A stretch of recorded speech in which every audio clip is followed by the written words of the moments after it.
Kedewasaan beragama tidak terpisah dengan sebuah kesadaran spiritual. Jadi sebelum melangkah lebih jauh, bahwa di dalam Islam ada yang dikenal dengan iman, Islam, ihsan, satu kesatuan yang tidak bisa terpisahkan. Iman itu pondasinya, Islam itu katakanlah bangunannya, aturan gitu loh. Ihsan itu adalah tujuan, nilai-nilai kebaikannya, mahabbah. Sehingga dengan cinta itu kita mengenal Allah dengan sekenal-kenalnya, mahrifatullah. Jadi kembali lagi bahwa kedewasaan beragama dengan kesadaran spiritual ada sesuatu yang tidak terpisahkan.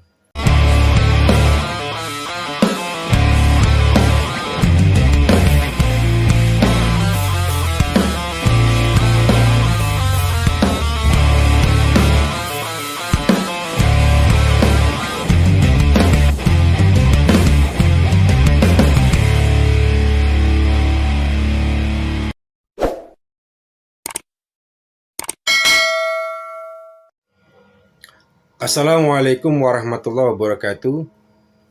Salam silaturahmi sahabat semuanya. Semoga sahabat semuanya pada hari ini senantiasa mendapatkan rahmat dan barokah dari Allah. Juga senantiasa diberikan kesehatan, amin ya rabbal alamin. Salam NKRI, salam Bhinneka Tunggal Ika. NKRI adalah kita. Sahabat semuanya, pada kesempatan kali ini kita membahas sedikit tentang kedewasaan beragama dan kesadaran spiritual. Kita ngobrol santai bahwa apa sih yang dimaksud dengan kedewasaan beragama. Kedewasaan beragama adalah memahami ajaran agama tidak hanya tekstual gitu, tetapi kontekstual, mengedepankan nilai-nilai budi pekerti, akhlak gitu. Tentunya contoh yang baik bagi kita sebagai panutan tentunya adalah baginda Rasulullah Shallallahu Alaihi Wasallam, Nabi kita Nabi Muhammad Shallallahu Alaihi Wasallam. Itulah contoh yang sempurna, contoh yang baik bagi kita, bagaimana Rasulullah membawa ajaran agama Islam dengan akhlakul karimah. Tidak semata-mata aku jadikan Rasulullah Sallallahu Alaihi Wasallam, Nabi Muhammad Sallallahu Alaihi Wasallam semata-mata untuk menyempurnakan akhlak manusia. Itulah garis besar dari sebuah kedewasaan beragama. Bagaimana mendahulukan akhlak daripada pendapat pribadi, tidak tekstual tetapi kontekstual. Puncak dari kedewasaan beragama adalah memanusiakan manusia, humanis atau kemanusiaan. Karena ajaran Islam diturunkan di muka bumi, dibawa oleh Rasulullah adalah untuk membawa kedamaian di muka bumi, bahkan sebagai rahmatan lil alamin. Islam adalah sebagai penerang atau memberikan rahmat, cinta kasih kepada alam semesta. Itulah entry point dari bagaimana kita memaknai agama sebagai bagaimana kita mencapai sebuah kedewasaan beragama, yaitu memanusiakan manusia, kemanusiaan, humanis. Kedewasaan beragama tidak terpisah dengan sebuah kesadaran spiritual. Jadi sebelum melangkah lebih jauh, bahwa di dalam Islam ada yang dikenal dengan iman, Islam, ihsan, satu kesatuan yang tidak bisa terpisahkan. Iman itu pondasinya, Islam itu katakanlah bangunannya, aturan gitu. Ihsan itu adalah tujuan, nilai-nilai kebaikannya, tujuan hidup kita beragama. Iman, Islam, ihsan, itulah puncak dari kedewasaan beragama. tidak terpisah dengan kesadaran spiritual. Kesadaran spiritual itu adalah sebuah rasa, kesadaran dalam diri kita. Bermula membangun sebuah kesadaran diri. Kita itu siapa? Sadar bahwa kita ini ada yang memiliki. Sadar bahwa di dalam hidup dan kehidupan kita ini selalu ada Allah yang menciptakan kita, yang memiliki segalanya. Itulah bermula dari sebuah kesadaran spiritual. Puncak dari kesadaran spiritual adalah cinta, mahabbah. Sehingga dengan cinta itu kita mengenal Allah dengan sekenal-kenalnya, mahrifatullah. Jadi kembali lagi bahwa kedewasaan beragama dengan kesadaran spiritual ada sesuatu yang tidak terpisahkan.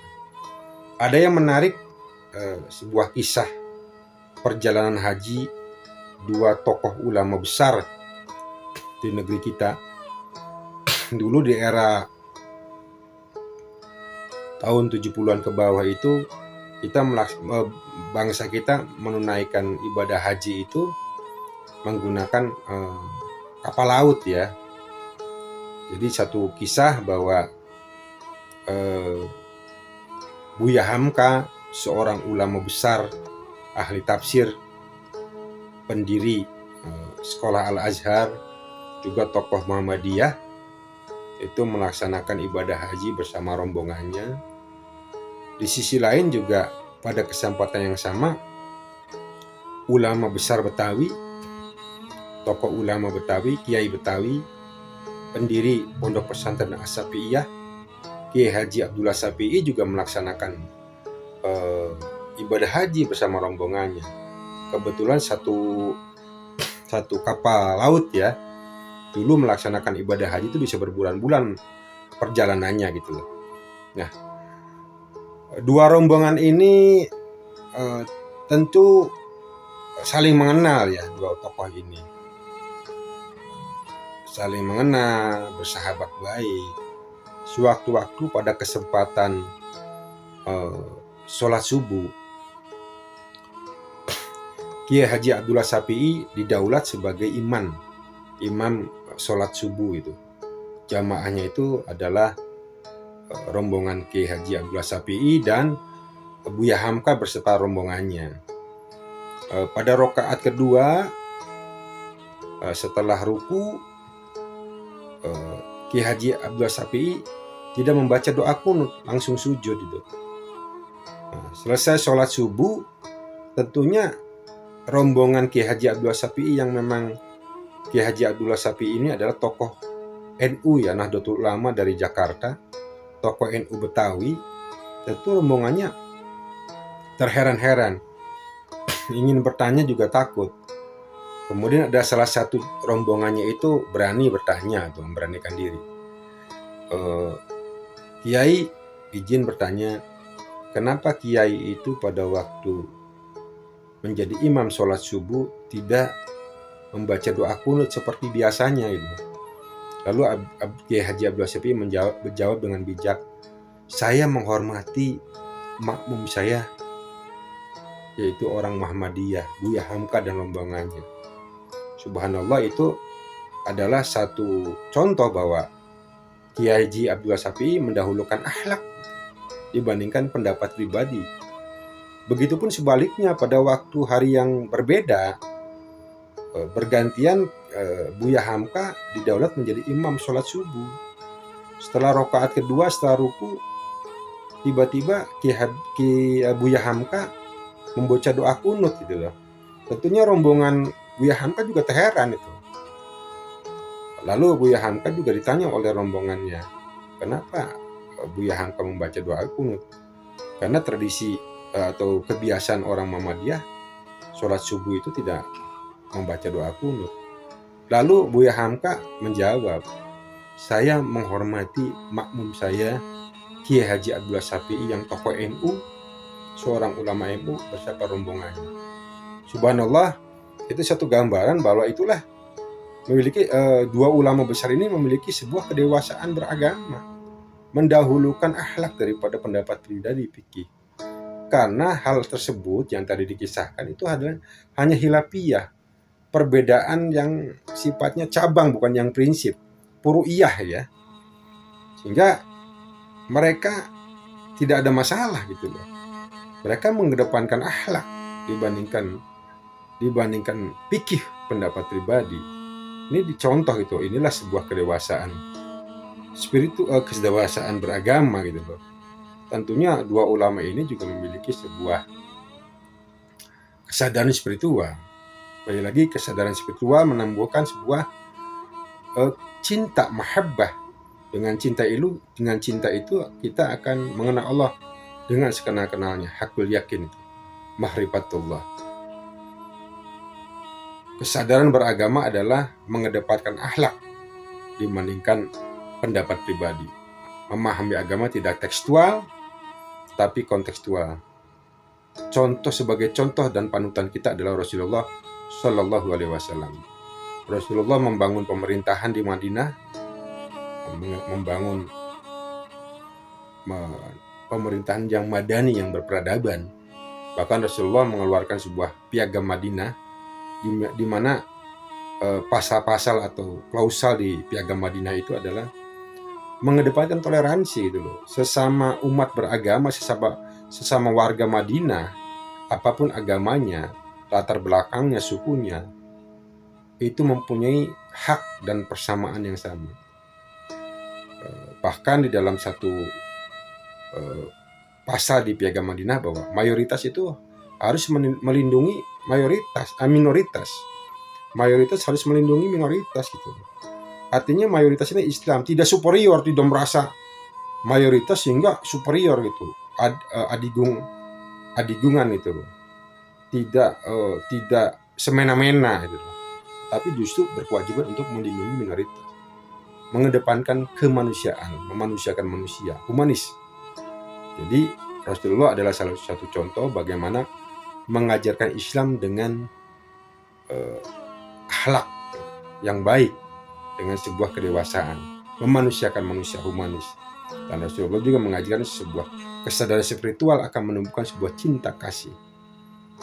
Sehingga dengan mahabbah itu kita bisa mengenal Allah dengan sekenal-kenalnya. Salah satu kita ingin memahami agama, bagaimana mencapai sebuah kedewasaan beragama, tentunya kita harus banyak belajar dengan kiai-kiai yang memiliki pandangan luas. Dan manakala kita ingin mendapatkan sebuah kesadaran spiritual, cobalah kita mulai bermuhasabah. Mulailah kita selalu mendekatkan diri kepada Allah dengan berzikir, kita berkholwat sekali-kali, kita merenung, kontemplasi di malam hari, bahkan melaksanakan qiyamul lail. Kumandangkan selalu dalam lisan kita dengan istighfar, bersolawat Nabi, mengucapkan kalimat thayyibah, tahlil, tahmid, tasbih, takbir, asmaul husna, dan yang lainnya. Itulah salah satu cara untuk bagaimana kita mencapai sebuah kesadaran spiritual. Kurang lebihnya maaf. Ihdinas siratal mustaqim. Wassalamualaikum warahmatullahi wabarakatuh.